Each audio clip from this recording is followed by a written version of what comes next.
Hey everybody, welcome back to Video So Tarek and our continuing series on the MiSTer FPGA DE10 Nano project, and of course there's been another Sega Saturn update. In January and February, SRG 320 has just been hitting it out of the park with these frequent core updates, improving a lot of games that had issues and bringing some games back to working that weren't working before. So we're going to go over all the new improvements in the new core, talk about the changes, and give you guys an side-by-side example of just how much better this core really is. Before we get too far involved, do me a huge favor, go down below, hit like and subscribe, and ring that notification bell, definitely helps us out. And if you feel so inclined and want to support the channel, we got a Patreon link down below as well. But Croc has been working for a while, sometimes, and sometimes it has not been. This game has a large propensity on the previous core to freeze in the intro cutscene, not allowing you to actually get into the game.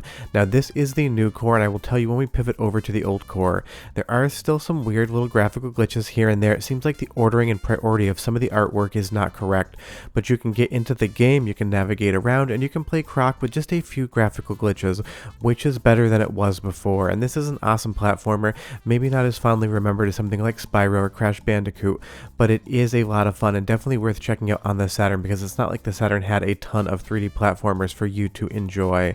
And as we move further into the game and get into this lava level, some of those graphical glitches seem to completely clean themselves up, and it'll be harder to actually make them happen unless you walk towards the wall here in the corner. You're going to see that there's those little bits of line going up the polygon wall there, but for the most part this is a much improved experience over the previous cores, because if you could actually convince the game to get into the game, you would have considered yourself lucky, but random crashes would still occur, and that seems to, at least in these intro levels, have cleaned itself up. And that's the great thing about all these iterative cores. You can go back into a game that didn't work before and actually see what's changed. And SRG 320 does leave patch notes on his new GitHub commits, so we actually have information on everything that he has fixed, and then we go in and check some other games that may have similar issues. Now this is the introductory cut sequence here to the game. I'm going to show you which core it is in just a moment, but you will see if you just look, there might still be a little bit of priority issue with the overall graphics. You're going to see some things come in that shouldn't be there, but for the most part it does seem to be working relatively well. And this is a really fun, cheery, colorful game that definitely has a lot of charm, and you can see all that charm coming through even if it is on a little bit of a glitchy core. This is the previous core. It would freeze right around here and you would not be able to continue with the game unless you skipped it completely. Now this is the new core released just yesterday, or probably 2 days ago depending on when I schedule this, and you will see that we can actually get past that crash now and everything works perfectly fine. So something was halting the CPU execution and the core would freeze on Croc in that little in-engine cutscene. Now we can get past that, and that makes it 100% more playable today. Now moving over to Rabbit, one of the best deep cut fighting games on Saturn in my opinion. This has now been promoted back to working, and I can't find any issues with it. I showed this game probably like August or September of last year, and it was working, but it had some issues with shadows and sprites being upside down in some spots. Now that's completely cleaned up, and it's awesome to see this game running on the current core. It's such a fun, colorful game. It's got some great fighting game mechanics. It really is a game that if you've never played it before, you should check out. And it does some amazing stuff with perspective and parallax scrolling in the 2D backgrounds that really is a feast for the eyes, and an example of what the Sega Saturn can do in 2D. Even all the little cutscenes between matches are working perfectly fine. I couldn't spot a single glitch on this game in the current core. Now moving over to the previous core, you would get into the Rabbit title screen, and once you actually got into the character selection screen, you would be confronted by the following major issue that made the game playable but completely unplayable: a giant blue screen over all the graphics. That has been 100% fixed on the current core. You can jump into Rabbit today and have a bunch of fights, and I can't recommend enough that you do so. And this is a game that I don't hear mentioned very often at all outside of Mr. Discord when we actually test these things, and big thanks to Andy D for helping with the captures this week. He's a big fan of it too. So if you've never played this game before and you have the current Sega Saturn core, definitely check it out. And do be aware, this is not an update all yet. If you're using the update all core, you're still back on October of 2023. This is under the Unstables Nightly channel on the official MiSTer Discord.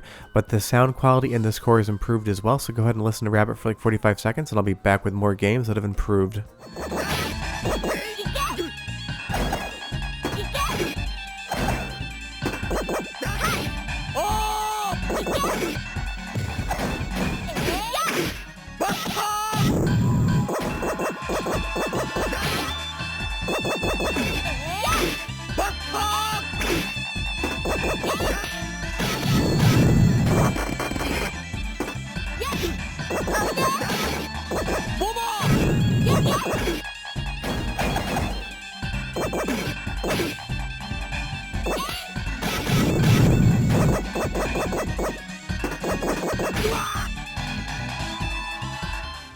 Sounds so much better than the last time we covered Rabbit. Moving over to Shining Force 3, this is another one of the games in the new core that SRG 320 left patch notes on as to be improved, because it used to be that every time you would heal within the game, the core would freeze. It was a 100% chance that if you healed any of your party members, the game would not continue from there. And this is definitely one of the best RPGs on Sega Saturn, so many people have been waiting for this to improve, and I'm happy to say, at least in spots, it definitely has improved today.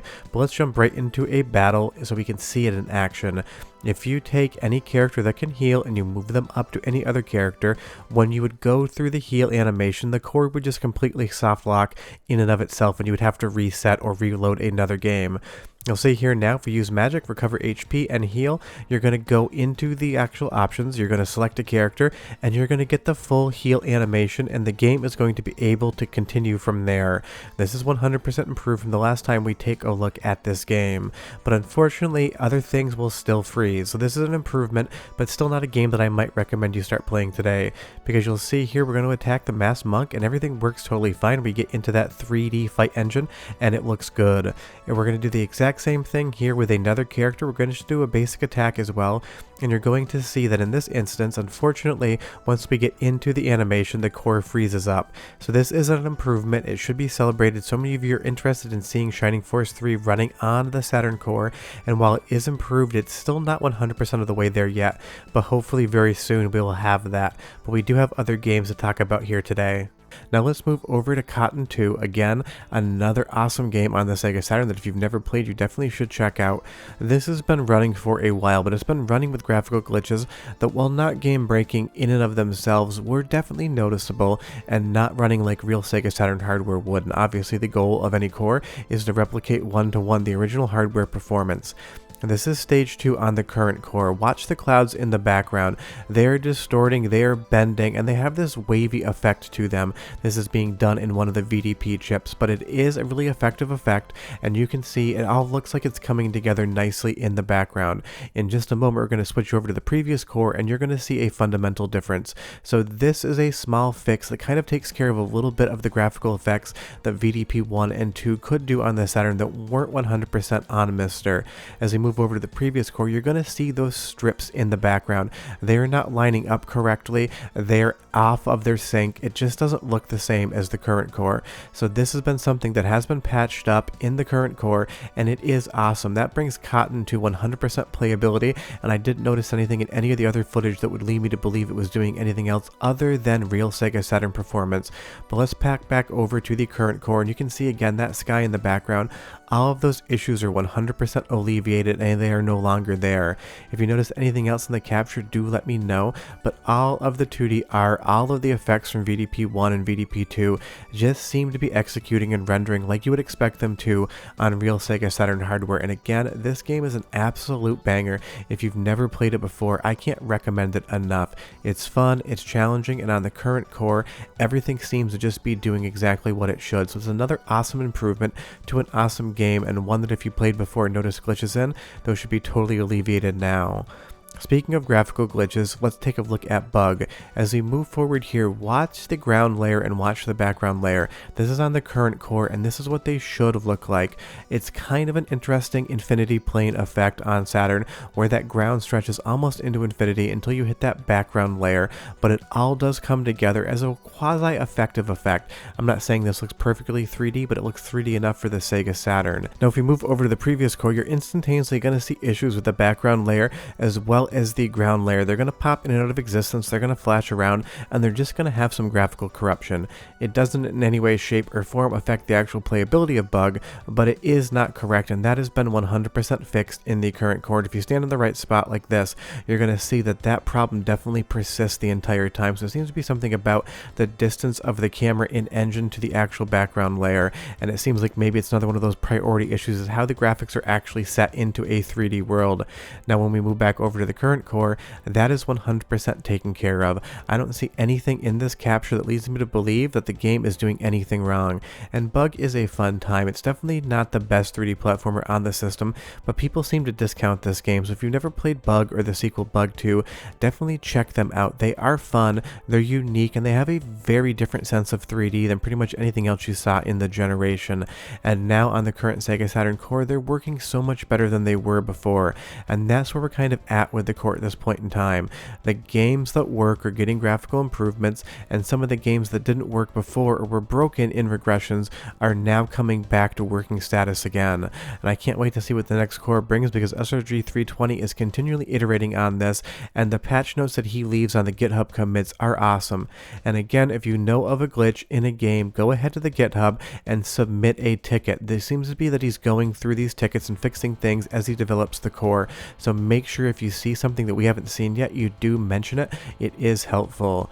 Now moving over to Fighters Megamix, this is another game that's seen improvements in recent cores. It is not yet perfect. There still can be a little bit of random slowdown, but last time we took a look at this game, it was definitely running way underneath what the frame rate would be on a real Sega Saturn. And again, this is another title that uses the high resolution interlacing mode, so if you see those interlacing lines, that is supposed to be there unless you're on a CRT television, where they definitely get hidden, but on capture cards, it's just something that you're going to have to look at. Every once in a while, when you run into attack, the game will slow down ever so slightly, but this is vastly improved over the last time, where the slowdown would be almost constant. Now it's to the point where it seems like it is intermittent at best and random at worst, which are definitely hard bugs to fix, the things that don't happen the exact same way, but I'm sure we will get there. But this is another one of those awesome 3D games on the Sega Saturn.